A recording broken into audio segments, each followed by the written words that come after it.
Good morning student. Online classes में आपका हार्दिक अभिनंदन। Gender school and society BA BEd BSc BEd आप पढ़ रहे हैं आर्थिक दुर्व्यवहार। प्रशिक्षणार्थियों, महिलाओं के साथ आर्थिक क्षेत्र में भी दुर्व्यवहार किया जाता है। सामाजिक क्षेत्र में, सामाजिक में, धार्मिक में आपने देखा महिलाओं के साथ में हर विभिन्न क्षेत्रों में दुर्व्यवहार होता है। प्रशिक्षणार्थियों, उनको पैतृक संपत्ति में हिस्सा न देना ये महिलाओं के संग होने वाला आर्थिक दुर्व्यवहार है। पैतृक संपत्ति से उनको वंचित किया जाना, और अगर वो अपने पिता की संपत्ति में हिस्सा मांगती भी हैं तो उनके लिए परिवारजनों के द्वारा, समाज के द्वारा हेय दृष्टि से देखा जाता है। प्रशिक्षणार्थियों, ये महिलाओं के संग होने वाला आर्थिक दुर्व्यवहार है जिसमें उसके अपने पिता की संपत्ति में भी उसको कोई हिस्सा नहीं मिल रहा है। पुरुष के बराबर कार्य करने पर, पुरुष के जैसे पद को पाने के बाद भी और तो और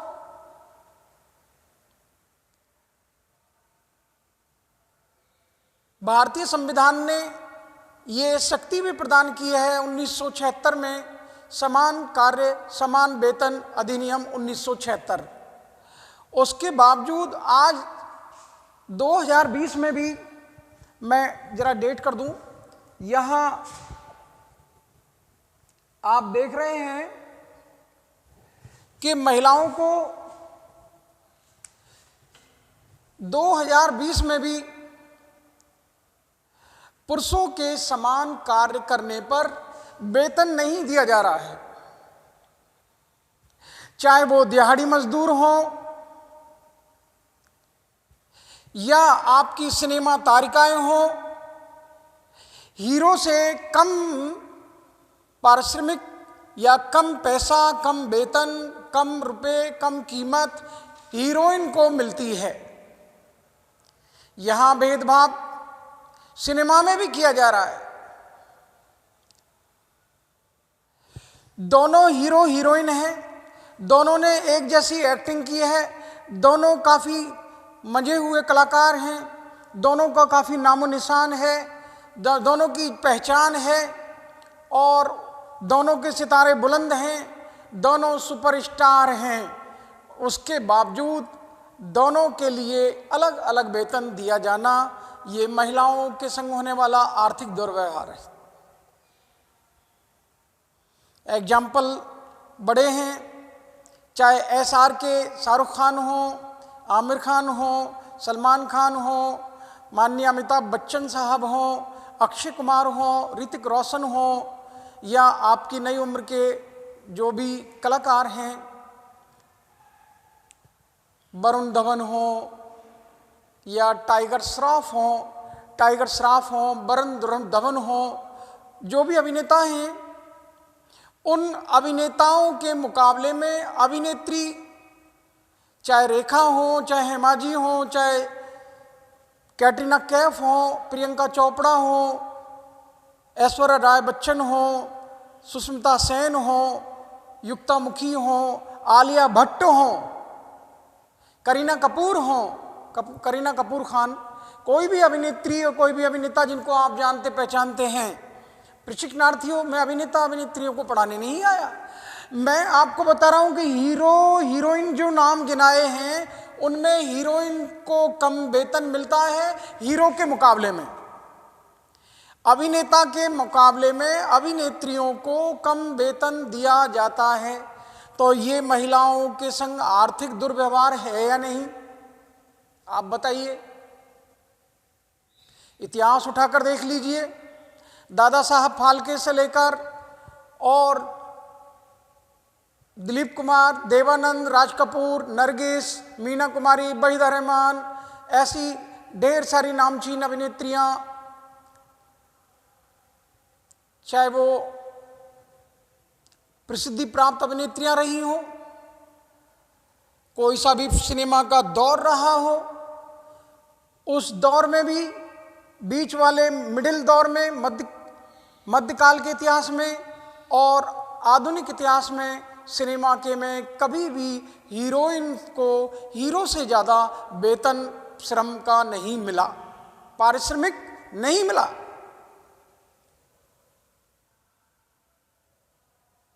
प्रशिक्षणार्थियों, ये महिलाओं के संग होने वाला आर्थिक दुर्व्यवहार है कि उनको पुरुषों के समान वेतन आज भी नहीं दिया जाता, जबकि समान वेतन का कानून 1976 में यह अधिनियम पास हो चुका है और उसके बावजूद महिलाओं को पुरुषों के समान वेतन नहीं दिया जाता। प्रशिक्षणार्थियों, आर्थिक निर्णय की आजादी नहीं, महिलाओं को परिवार के, व्यवसाय के कोई भी आर्थिक निर्णय हो, संपत्ति के हों, व्यवसाय के हों, परिवार के हित के हों, उन निर्णयों को लेने की कोई आज़ादी हमारे देश में महिलाओं को नहीं दे रखी। उनको कोई अधिकार नहीं है कि वो आर्थिक क्षेत्रों के निर्णयों में हस्तक्षेप करें या वो निर्णयों को लेने की जिम्मेदारी लें, उनको ये नहीं है। आप देखते हैं छोटी उम्र में बालिका को अपने पिता के आगे, बड़ी उम्र में पति के आगे और वृद्धावस्था में पुत्र आदि के आगे हाथ फैलाना होता है, जबकि रकम उसने अपने पिता के यहाँ भी नौकरी करने के बाद इकट्ठी की थी, जबकि पैसा उसने अपने पति से विवाह के बाद भी उसने धन कमाया था और वृद्धावस्था में जो धन जोड़ा वो सारा खर्चा उसके हाथ में नहीं आता, व्यय करने की क्षमता उसको नहीं दी जाती, खर्च करने की इजाज़त उसको नहीं दी जाती। खर्च करने के लिए उसके परिवारीजन हैं, मायके में थी तो पिताजी, ससुराल में आई तो पति और वृद्धावस्था को गई तो पुत्र। उनका संपत्ति पर, उसके आर्थिक हितों पर अधिकार हो जाता है, उसके खर्चों पर अधिकार हो जाता है। प्रशिक्षणार्थियों, बीमारी, जीवन की गुणवत्ता से संबंधित जो भी बातें हैं उनमें महिलाओं के लिए कोई आर्थिक मदद नहीं पहुंचाई जाती। बीमार पड़ गया है बेटा तो ऑक्सफोर्ड और आपके एस्कॉट और एम्स में इलाज कराया जाएगा, और बीमार पड़ गई है बेटी कोई महिला तो उसकी बीमारी को बढ़ाते रहते हैं और जब लगता है कि ये संसार छोड़ने वाली है तो उसको कोई ऐरे गहरे नत्थू खैरे ऐसे वैसे नीम हकीम को दिखा दिया जाता है। क्या ये दंत कथाएं हैं? प्रशिक्षणार्थियों, ये सत्य कथाएं हैं कि उसका इलाज ऐसी जगह करा दिया जाता है जो नीम हकीम हो, जान पहचान वाला हो, कम कीमत लेता हो, कम दवाइयाँ लिखता हो, कम इन्वेस्टिगेशन लिखता हो, वो जांच कम लिखता हो, ऐसे डॉक्टर को दिखाया जाता है। उसकी बीमारी में उसको इलाज नहीं नसीब होता, उसके लिए दवाइयाँ नहीं हैं, उसके लिए अच्छे डॉक्टर्स का परामर्श नहीं है। ये आर्थिक दुर्व्यवहार महिलाओं के संग हो रहा है। रहा सवाल जीवन की गुणवत्ता का, तो जीवन की गुणवत्ता के लिए रोटी, कपड़ा और मकान।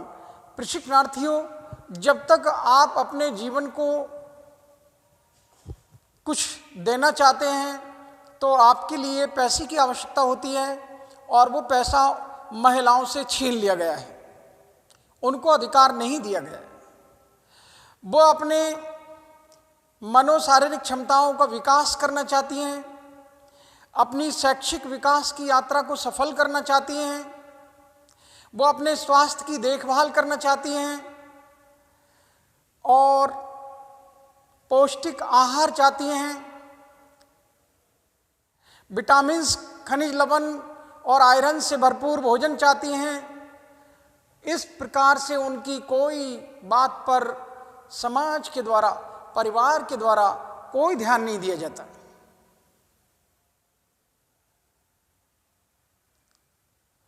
उनके जीवन की गुणवत्ता से इन लोगों को कोई लेना देना ही नहीं है। जबकि महिलाएं अगर सुंदर, स्वस्थ, मनोशारीरिक रूप से, संवेगात्मक रूप से सक्षम होंगी, तंदुरुस्त होंगी, तो आप जानते हैं कि हमारे देश के विकास में 4 चांद लग जाएंगे। जब उन महिलाओं से जो तंदुरुस्त हैं, शिक्षा प्राप्त हैं, सुशील हैं, चरित्रवान हैं और अपने निर्णय स्वयं लेती हैं, सामाजिक रूप से सक्षम, संवेगात्मक रूप से सक्षम, धार्मिक रूप से सक्षम और नैतिक रूप से सक्षम, सांस्कृतिक रूप से सक्षम, शारीरिक रूप से सक्षम, मानसिक रूप से सक्षम, जब उनकी सक्षमता लेकर वो ससुराल जाएंगी तो उनसे होने वाली जो औलादें हैं वो गुणवान और चरित्रवान ही पैदा होंगी। देश के नागरिकों को गुणवान बनाने की जिम्मेदारी महिलाओं की है। देश के नागरिकों को चरित्रवान बनाने की जिम्मेदारी महिलाओं की है। और हमने महिलाओं के संग कैसा भेदभाव कर रखा है कि हम उन्हीं को गुणवान बनाना ही नहीं चाहते। ये बीमार माँ के बेटे बीमार नहीं होंगे, क्या देश को बीमार नहीं करेंगे? जो खुद रोगग्रस्त माँ है और उसके गर्भ में पलने वाला शिशु वो कैसा होगा? रोगी। वो मनोरोगी भी होगा, शारीरिक रोगी भी होगा और ढेर सारे रोगों को लेकर इस दुनिया में आएगा और हमारे देश के ऊपर एक बोझ बन जाएगा। क्या ये दंत कथा है? नहीं, ये सत्य कथा है। जिस मां ने जन्म दिया है उसके शरीर में खून ही नहीं है, अल्प रक्तता की शिकार हैं, एनीमिया की शिकार हैं। 63% महिलाएं देश में अल्प रक्तता की शिकार हैं। लीजिए, और जिन बालिकाओं का बाल विवाह किया जाता है वो 70% महिलाएं जो जिनका बाल विवाह हुआ है वो 70% अल्प रक्तता एनीमिया की शिकार है। ऐसी स्थिति में वो बालकों को जन्म देती हैं तो जन्म देते समय या तो खुद संसार छोड़ देती हैं या उनका बालक ऐसा अल्प विकसित होता है कि वो संसार छोड़ देता है। और तो और वो अगर जन्म भी दे दिया है तो फिर वो ऐसे रोगों में मुब्तला हो जाती हैं जिनका इलाज करना मुश्किल ही नहीं, नामुमकिन हो जाता है। प्रशिक्षणार्थियों, तो हमारे देश की महिलाओं की गुणवत्ता को, उनके जीवन की गुणवत्ता को बनाए रखने के लिए उनको आर्थिक अधिकार प्रदान करने होंगे, उनको आर्थिक निर्णय लेने की शक्ति प्रदान करनी होगी, उनको पैतृक संपत्ति में भी हिस्सा देना होगा, उनको पुरुषों के समान वेतन भी देना होगा। मैं समझता हूँ ये महिलाओं के संग होने वाला आर्थिक दुर्व्यवहार जिसकी मैंने आपके समक्ष व्याख्या की है, प्रशिक्षणार्थियों, क्या आप मेरी बात समझ पा रहे हैं? मैं जिसका जिक्र करना चाहता हूँ, मैं आपसे किस बात पर चर्चा करने के लिए आया हूँ, मैं आपसे क्या चर्चा कर रहा हूँ? प्रशिक्षणार्थियों, आपको जो ये पाठ पढ़ाया जा रहा है कि महिलाओं के संग ये आर्थिक दुर्व्यवहार हमारे समाज में हो रहा है। अब इससे आर्थिक दुर्व्यवहार से कुछ बचाव के उपाय हैं, कुछ नुस्खे हैं जो मैं आपके सामने रख रहा हूँ। सबसे पहला है कि महिला शिक्षा को बढ़ावा देना होगा। हम महिलाओं को चाहते हैं कि वो आर्थिक दुर्व्यवहार से बच जाएं, उनके संग आर्थिक दुर्व्यवहार को रोका जा सके, वो आर्थिक शोषण की शिकार ना हो, तो उसके लिए हमको महिलाओं की शिक्षा का प्रचार और प्रसार करना होगा, उनकी शिक्षा को बढ़ाना होगा। देश की समस्त महिलाओं की शिक्षा को एक साकार रूप प्रदान करना पड़ेगा। जो राजस्थान में 2011 में 47% और देश में 65% महिलाएं शिक्षित हैं, तो इन महिलाओं को भी शिक्षित करना होगा जिससे कि हम उनके संग आर्थिक दुर्व्यवहार को रोक सकें। तो महिला शिक्षा का प्रचार और प्रसार करना होगा। महिलाओं को उनके आर्थिक अधिकार जो सरकार ने और भारतीय संविधान ने उनको प्रदान किए हैं, उन शक्तियों से, संविधान के अधिकारों से उनको अवगत कराना होगा। महिलाओं को ये जिम्मेदारी खुद को कि वो अपने आर्थिक अधिकारों को पहचाने, तो वो जागरूक करने का कार्य हमको करना होगा कि महिलाओं को उनके आर्थिक अधिकारों से अवगत कराएं कि समान कार्य समान वेतन का अधिनियम 1976 में बन गया है। अगर कोई आपको एक जैसा कार्य पुरुष के समान कार्य करने पर महिला कर्मचारी को समान वेतन, समान पद, समान कार्य के लिए समान वेतन नहीं दिया जाता, वेतन में असमानता है, तो ऐसी स्थिति में आप न्यायालय की शरण में जा सकते हैं और आपके साथ में न्याय किया जाएगा। आपके साथ में, उस महिला कर्मचारी के साथ में अन्याय नहीं होगा, चाहे वो दिहाड़ी मजदूर हो या फिल्म एक्ट्रेस हो, सिनेमा तारिकाएं हो, अभिनेत्रियां, उनके लिए भी वही पारिश्रमिक मिलेगा जो एक हीरो को मिलता है, बशर्ते वो अपने अधिकारों को पहचाने तो सही। महिलाओं को वो अधिकारों की जानकारी तो हो, जो संविधान ने उनको अधिकार दिए हैं उनको वो पहचाने तो सही। प्रशिक्षणार्थियों, जैसा कि मैं अभी आपसे जिक्र कर रहा था कि महिलाओं को उनके आर्थिक अधिकारों से अवगत कराना होगा। प्रशिक्षणार्थियों, अब बात आती है मेहर और दहेज की। इसको समझ जाइए। इस्लाम धर्म के मानने वालों में जब विवाह किया जाता है तो दुल्हन पक्ष की ओर से दूल्हे के लिए कुछ शर्त निर्धारित की जाती हैं और वो ये है कि वो उसके लिए असल में इस्लामिक कानून ऐसा है जिसमें डाउन पेमेंट किया जाना है।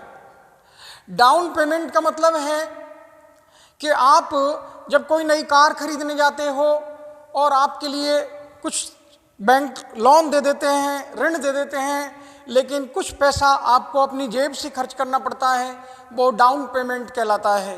तो उस डाउन पेमेंट पर आपको पूरा पेमेंट चुकाना पड़ेगा। डाउन पेमेंट पर आपको दुल्हन तो मिल जाएगी, जो मेहर की रकम आप लेकर आए हो वो आपको पूरी अदा करनी है। अगर आप किस्त पूरी नहीं भरते हो तो आप जानते हैं बैंक की तरफ से एम्प्लॉय आएंगे, गाड़ी वालों की तरफ से आएंगे और आपकी गाड़ी को वो लेकर वापस चले जाते हैं।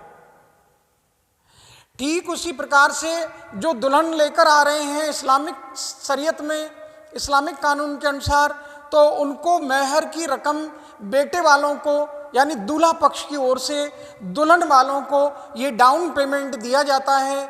जो भी ठहर जाती है मेहर की रकम, वो मेहर की रकम अदा करनी होती है।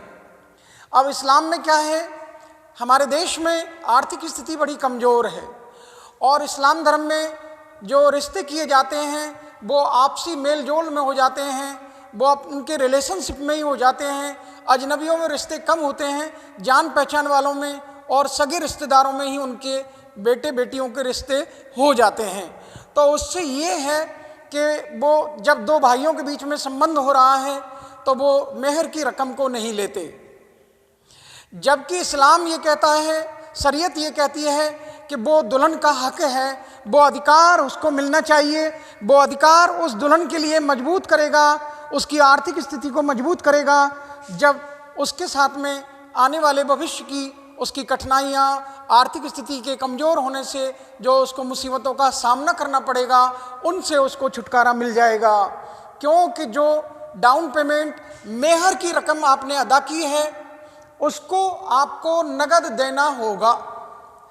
अब इस्लाम में क्या है, यहाँ चलन में क्या है, इस्लाम तो ये कहता है कि आपको मेहर की रकम अदा करनी है। कोई दहेज के लिए मुतालबा नहीं है, दहेज के लिए निर्देश नहीं है। अब हमारी संस्कृति में, अपने भारतीय समाज में, ख़ासतौर से मुस्लिम समाज के लोग आपस में जो संबंध करते हैं, वैवाहिक रस्म जो अदा करते हैं, वो उस वैवाहिक रस्म में मेल जोल के होने के कारण, जान पहचान होने के कारण और सगे संबंधियों में रिश्ता होने के कारण, इन समस्त कारणों से वो मेहर की रकम को माफ़ करवा लेते हैं। और बेटी से यानी दुल्हन से कहा जाता है कि आप अपने हस्बैंड की, अपने पति की मेहर की रकम को माफ़ कर दो। जैसे कि कभी कभी सरकारों के चुनावों के वक्त ऑर्डर आते हैं, वो बैंक के ऋण, कर्जदार किसानों के, कर्जदारों के ऋण माफ कर दिए जाते हैं। वो सरकार का डिसीजन है, लेकिन ये सरकार पति पत्नी के माँ बाप बन जाते हैं और वो अपनी बेटी से ये कहलवा देते हैं कि आपने जो मेहर की रकम ठहराई थी वो माफ कर दी है। अब बताइए, उस बेटी का, उस दुल्हन का भविष्य आर्थिक रूप से कमजोर किया कि नहीं? उसकी आर्थिक स्थिति को डामाडोल किया कि नहीं? उसके आर्थिक हालात कमजोर हुए या नहीं? अगर मेहर की रकम को माना होता इस्लामिक कल्चर के अनुसार, इस्लामिक शरीयत के अनुसार, तो आज दुल्हनों के संग में ये अत्याचार नहीं होते, उनको बेघर नहीं किया जाता, उनको संपत्ति में हिस्सा भी मिलता।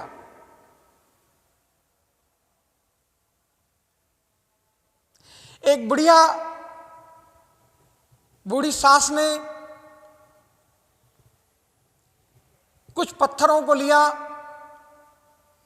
और अपने बक्से में बंद कर लिया। सारी दुल्हन उसकी सेवा में लग गई।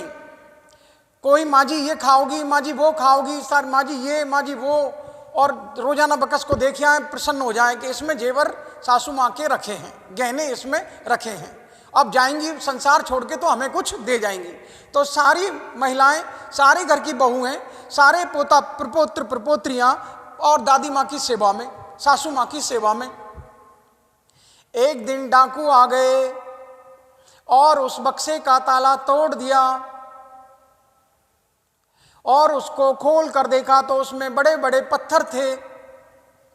बुढ़िया ने हाथ जोड़कर निवेदन किया, बेटा मेरी यही तकदीर है, मेरे पास कुछ भी नहीं है, लेकिन जो ये मेरी बहुएं हैं, मेरी सेवा कर रही हैं, उसके पीछे ये बकस में लगा हुआ ताला ही है।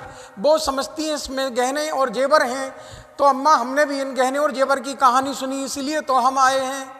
ये क्या हो रहा है? उनको भी प्रेरणा मिल गई। क्या आज से हम भी अपनी माँ के साथ में यही व्यवहार करेंगे कि आप भी पत्थर बांध कर रख दो, ये सारी बहुएं सेवा में लग जाएंगी। स्वार्थ के बसीभूत हम कैसे कैसे काम करते हैं। तो आज अगर उस दुल्हन पर पैसा होता तो उसके लिए बेघर नहीं करते, उसके लिए जो मेहर की रकम ठहराई होती तो उसके लिए पति तलाक नहीं देता, पति उसको छोड़ता नहीं, क्योंकि मेहर की रकम उसके पास है और उस मेहर की रकम को माफ करवा लिया जाता है। दहेज हमारे देश के ऊपर, हमारी भारतीय संस्कृति, खासतौर से हिंदू समाज के ऊपर, हिंदू धर्म के ऊपर बहुत बड़ा अभिशाप है। प्रशिक्षणार्थियों, दहेज के इस विकृत रूप में सुधार करने की आवश्यकता है। इस दहेज के विकृत रूप को सुधारा जाएगा तभी हम महिलाओं के आर्थिक हितों को पूर्ण कर पाएंगे। प्रशिक्षणार्थियों, क्या आप मेरी बात समझ पा रहे हैं? जिस मेहर की रकम पर मैं बात कर रहा हूँ, जिस दहेज के लिए मैं बात कर रहा हूँ, महिलाओं को पैतृक संपत्ति में हिस्सा देना होगा। जो उनके पिता से उनको संपत्ति मिली है उसमें उनको हिस्सा दिया जाना चाहिए। 1874 का एक अधिनियम है, पैतृक संपत्ति, महिला पैतृक संपत्ति अधिनियम 1874। संतान विहीन की सहायता करनी होगी। खासतौर से जिन महिलाओं के संतान नहीं होती उनकी संपत्ति पर सगे संबंधी रिश्तेदार अधिकार कर लेते हैं। ऐसी स्थिति में उन महिलाओं का जीना बड़ा मुश्किल हो जाता है। उनकी संतान नहीं है तो उनकी संपत्ति पर अधिकार उनके सगे संबंधी कर लेते हैं। इसलिए संतान विहीन महिलाओं की संपत्ति में हिस्सा मिले, इसके लिए उनको सहायता करने की आवश्यकता है। उनके आर्थिक हित पूरे होने चाहिए। आर्थिक हितों के प्रति महिलाओं को सजग करना होगा। जैसा कि मैंने बताया कि महिलाओं को समान वेतन का कानून बन चुका है, तो समान कार्य के एवज में समान वेतन मिलना चाहिए। वो अपने आर्थिक अधिकारों को पहचानें, उनके प्रति सजग रहें, जिससे कि उनकी आर्थिक दुर्व्यवहार से उनको बचाया जा सके। समान वेतन का प्रावधान जो मैं आपको बता चुका हूँ, 1976 में अधिनियम पास हो चुका है, समान वेतन अधिनियम 1976। तो समान कार्य करने पर, समान पद होने पर, समान कार्य करने पर समान वेतन का प्रावधान है। तो उस कानून से महिलाओं को अवगत कराया जाए और इस अधिनियम का सहारा लिया जाए। प्रशिक्षणार्थियों, औद्योगिक इकाइयों में आर्थिक हितों के लिए विशेष प्रावधान। महिलाएं जिन संस्थाओं में कार्य कर रही हैं, जिन औद्योगिक इकाइयों में महिलाएं कार्य कर रही हैं, उन औद्योगिक इकाइयों में महिलाओं के लिए कुछ विशेष आर्थिक पैकेज होने चाहिए। कुछ उनके हितों को ध्यान में रखते हुए उनको आर्थिक पैकेज का ध्यान रखा जाए, उनके आर्थिक हितों का प्रावधान किया जाए, जिससे उनके आर्थिक हितों की पूर्ति की जा सके। बैंक द्वारा महिलाओं को कम ब्याज पर ऋण उपलब्ध कराया जाए। महिलाओं को बैंकों के द्वारा जो भी सरकारी बैंक या अर्ध सरकारी बैंक हैं वो ऋण दें, महिलाओं को कम ब्याज पर ऋण उपलब्ध कराएं, और महिलाएं अगर धन जमा कराती हैं तो उनको बैंकों के द्वारा अधिक धन दिया जाना चाहिए। इससे महिलाओं के आर्थिक स्थिति में हम सुधार कर पाएंगे और उनको आर्थिक दुर्व्यवहार से बचाया जा सकेगा। महिलाओं के आर्थिक सशक्तिकरण के प्रयास किए जाने चाहिए। महिलाओं को आर्थिक रूप से मजबूती प्रदान करने के लिए उनको स्वरोजगार या स्वावलंबी बनाने के लिए, आत्मनिर्भर बनाने के लिए अभियान चलाने होंगे। स्किल डेवलपमेंट के कोर्स कराए जाएं और उनकी शिक्षा को रोजगारोन्मुखी बनाया जाए, व्यवसायोन्मुखी बनाया जाए, और ऐसी शिक्षा की व्यवस्था की जाए जिसमें महिलाओं को शिक्षा के साथ साथ रोजगार भी उपलब्ध हो, वो पढ़ने भी जाएं और रोजगार भी उपलब्ध हो जाए। ऐसे पाठ्यक्रम, ऐसे शिक्षा के तंत्र चलाए जाएं, शिक्षा व्यवस्था में ऐसा सुधार किया जाए शिक्षा प्रणाली में, जिससे उनको शिक्षा के साथ साथ रोजगार भी मुहैया हो जाए। तो महिलाओं के आर्थिक सशक्तिकरण के लिए, महिलाओं को स्वावलंबी बनाने के लिए प्रयास करने होंगे, महिलाओं को आत्मनिर्भर बनाने के लिए प्रयास करने होंगे, और हम उनके आर्थिक हितों का जब ध्यान रखेंगे तो वो आर्थिक रूप से सशक्त भी हो जाएंगी। महिलाओं के लिए जो स्वयं सहायता समूह हैं और व्यावसायिक समूह हैं, उनके लिए प्रशिक्षण की आवश्यकता है। उनको प्रोफेशनल कोर्स कराए जाएं, उनको व्यावसायिक प्रशिक्षण प्रदान किया जाए, जिससे कि वो अपने लघु उद्योगों को, कुटीर उद्योगों को और बेहतर ढंग से चला सकें और उनमें वो विकास कर सकें। कुटीर उद्योगों में, लघु उद्योगों में जब वो प्रशिक्षण प्राप्त कर लेंगी तो निश्चित रूप से वो अपने कुटीर उद्योग को, लघु उद्योग को आगे बढ़ाने में सक्षम हो जाएंगी। प्रशिक्षणार्थियों, मैं आपसे महिलाओं के आर्थिक हितों की बात कर रहा हूँ कि महिलाओं को ये स्वयं सहायता समूह व्यावसायिक प्रशिक्षण प्रदान करें। जो भी महिला संगठन हैं या महिलाओं के हितों के संगठन हैं, वो संगठन और सरकार दोनों की ये नैतिक जिम्मेदारी बनती है कि वो महिलाओं को व्यावसायिक प्रशिक्षण प्रदान करें, जिससे वो अपने लघु उद्योगों को, कुटीर उद्योगों को मजबूती प्रदान करें और उनके आर्थिक हितों की पूर्ति हो जाए। प्रशिक्षणार्थियों, जैसा कि मैंने बताया कि महिलाओं को कम ब्याज पर ऋण उपलब्ध कराए जाएं, और अगर वो धन जमा कराती हैं तो उसके लिए उनको अधिक जमा कराने पर अधिक ऋण भी दिया जाए, अधिक ब्याज भी दिया जाए। प्रशिक्षणार्थियों, ये मैंने आर्थिक दुर्व्यवहार को बचाने के लिए कुछ उपायों का सुझाव आपको दिया है। इनको एक बार रिपीट कर देता हूँ कि हमको शिक्षा का प्रचार प्रसार करना होगा, खासतौर से महिला शिक्षा को बढ़ाना होगा, और हम उनके आर्थिक हितों की पूर्ति कर पाने में सक्षम हो पाएंगे। आर्थिक अधिकारों से महिलाओं को अवगत कराना होगा, जिससे कि हम महिलाओं के लिए आर्थिक दुर्व्यवहार से बचा सकें। मेहर और दहेज में हमको सुधारों की आवश्यकता है। हमको दहेज निषेध अधिनियम से अवगत कराएं कि दहेज के लिए कानून है, दहेज लेना और देना दोनों ही अपराध है।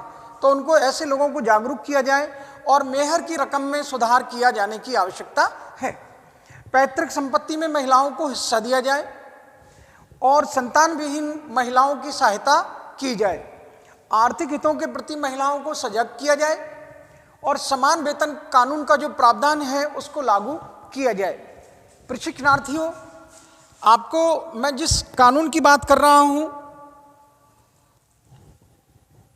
प्रशिक्षणार्थियों, आर्थिक हितों के प्रति महिलाओं को सजग किए जाए, समान कार्य के एवज में समान वेतन, चाहे वो दिहाड़ी मजदूर हो या श्रीमा तारिका, उनको कम मिलता है, लेकिन उनके लिए ये जानकारी होना आवश्यक है कि 1976 में एक अधिनियम बन गया था जिसके लिए पुरुष हो या महिला दोनों ने अगर समान कार्य किया है तो उनको समान वेतन मिलेगा, समान पद पर रहते हुए। औद्योगिक इकाइयों में महिलाओं के आर्थिक हितों को विशेष स्थान मिलना चाहिए। जिन संस्थाओं में महिला कार्य कर रही हैं, जिन उद्योग धंधों में महिलाएं कार्य कर रही हैं, उनमें महिलाओं के लिए विशेष प्रावधान किए जाने की आवश्यकता है। महिलाओं को कम ब्याज पर ऋण उपलब्ध होना चाहिए, वो लोन ले सकें कम ब्याज पर, और उनके जमा कराने पर उनको अधिक रूप से ब्याज दिया जाना चाहिए, उनको प्रॉफिट हो। महिलाओं के आर्थिक सशक्तिकरण के प्रयास किए जाने चाहिए, जिनमें महिलाओं को आर्थिक रूप से स्वावलंबी बनाना होगा। महिलाओं को आत्मनिर्भर बनाने की आवश्यकता है, उसके प्रयास करने चाहिए।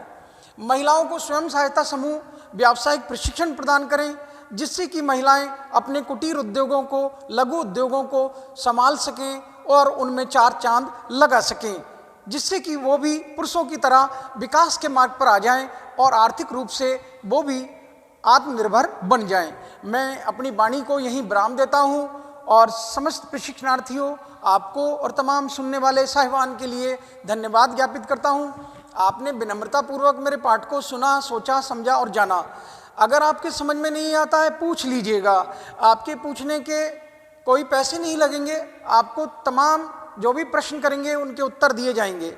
मैं पुनः अपनी वाणी को विराम देता हूं और आपको धन्यवाद ज्ञापित करता हूं। Thank to all of you. Okay.